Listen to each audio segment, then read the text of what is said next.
すみません。今すぐに思い当たりません。承知しておりません。その通りでございます。皆さん、こんにちは。フリーライターの松田と申します。このチャンネルでは、日本が真の独立国に一歩でも近づくことができるための情報をお届けしていきたいと思っております。さて、前回お話ししました通り、日本が独立するには、まず日米間の歴史、その中でも80年前の日米戦争について知っておく必要があるのではないかとお話をしました。そこで、今回から、何回かにわたって、3つの項目について考察をしていきたいと思います。まず第1点目がですね、戦争を仕掛けてきたのはどちらなのか。2点目が日本の戦争目的は何だったのか。3点目が、東南アジア諸国に迷惑をかけたのか。この3点についてですね、考察をしていきたいと思います。ということで、早速なんですけども、今日は第1点目の、戦争を仕掛けてきたのはどちらなのかについて考えていきたいと思います。戦争を仕掛けたのはどちらか。戦争を始めたのはですね、これは日本です。真珠湾攻撃で、戦争を始めました。もうこれは歴史的事実なので、誰しも知るところですけども、じゃあ仕掛けたのはどちらかと言えば、これはアメリカですね。日本ではありません。と私は思います。で、この点についてですね、今日は日米双方の、重要人物の、証言というか、考えを、皆さんにご紹介していきたいと思います。最初にアメリカ側です。敗戦の翌年ですね。1946 46年、5月のことですけども、GHQ のマッカーサーのもとにですね、フーバー元大統領が、訪ねてきます。フーバー元大統領は、ルーズベルト大統領の一つ前の大統領です。そして、フーバー元大統領は、マッカーサーにですね、次のように言いました。日本との戦いは戦争したくて仕方のない強人が望んだことだ。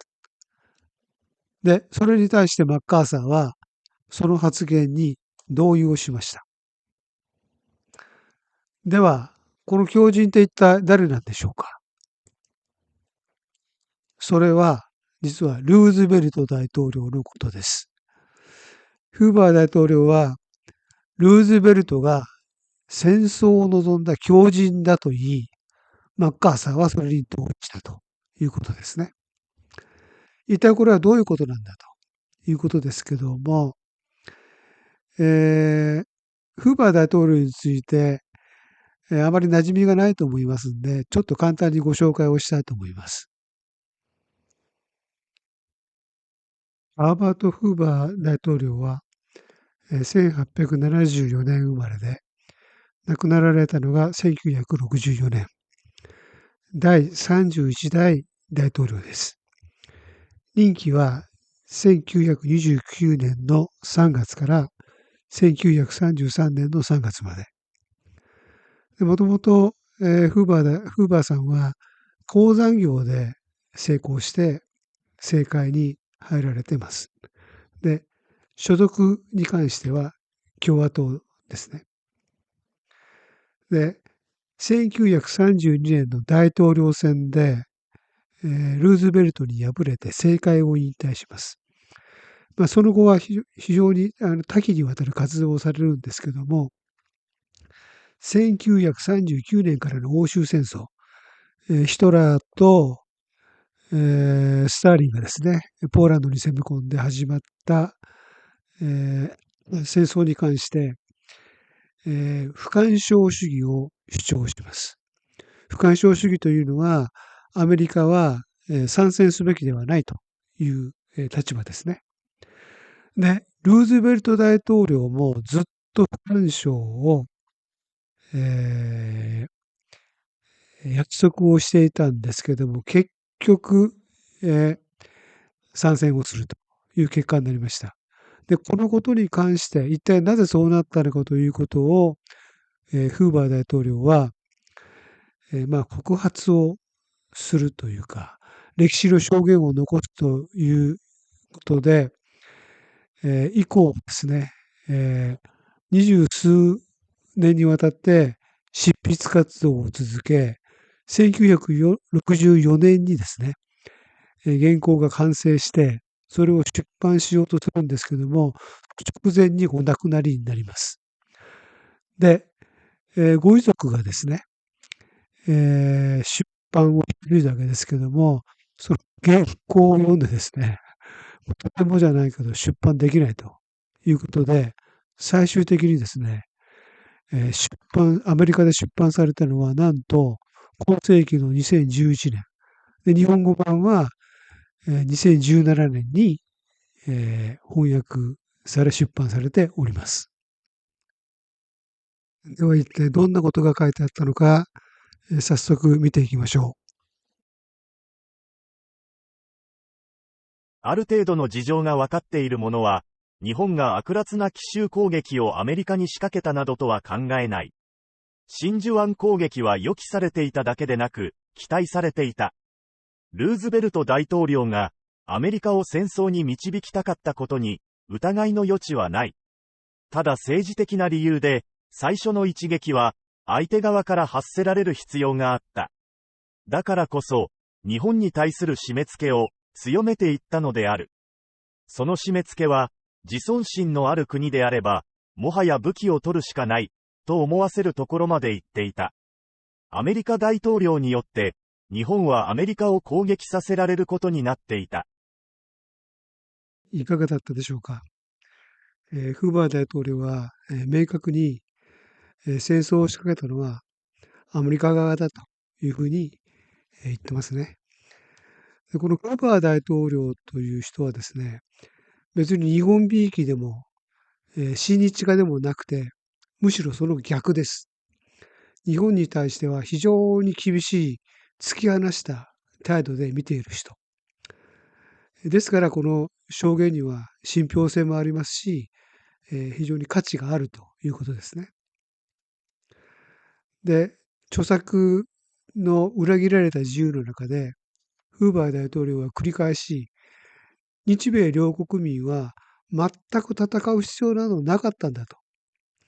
で、これは議会も国民もそう思ってたわけですね。日本と戦争するなんて考えてる人は誰もいなかったわけです。それなのにルーズベルトは議会や国民に内緒で勝手に戦争を画策して始めたと。だからルーズベルトは強人なんだというのがフーバーさんの主張ですね。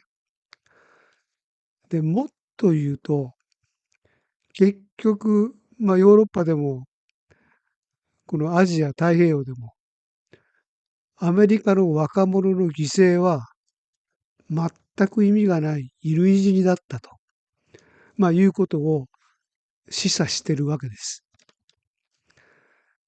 さすがにこれはですね、ご遺族も1964年時点で、まだ大戦が終わって20年ですからね、生々しい時期に、出版はできなかったということであろうかと思います。はい。次に、日本側の証言ですが、これは昭和天皇にご登場いただきます。12月8日、開戦の当日ですけども、開戦の詔書が発表されます。で、原文は、文語体でですね、非常に難解ですので、その趣旨を現代語訳しました。では、お聞きください。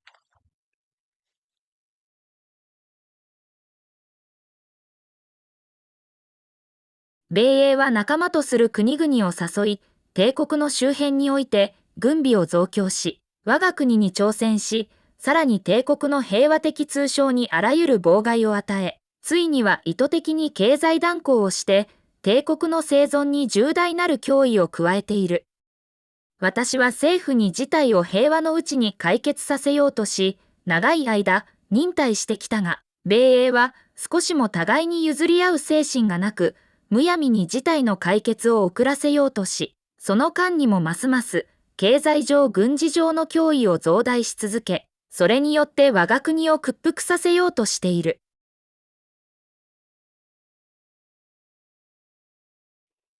はい、いかがだったでしょうか。ほぼコバーさんの、見方と同じですね。で、ここからは今日のまとめですけども、まず、今日ご紹介した、フーバーさん、マッカーサー元帥、昭和天皇、この3人の見方は、一致していると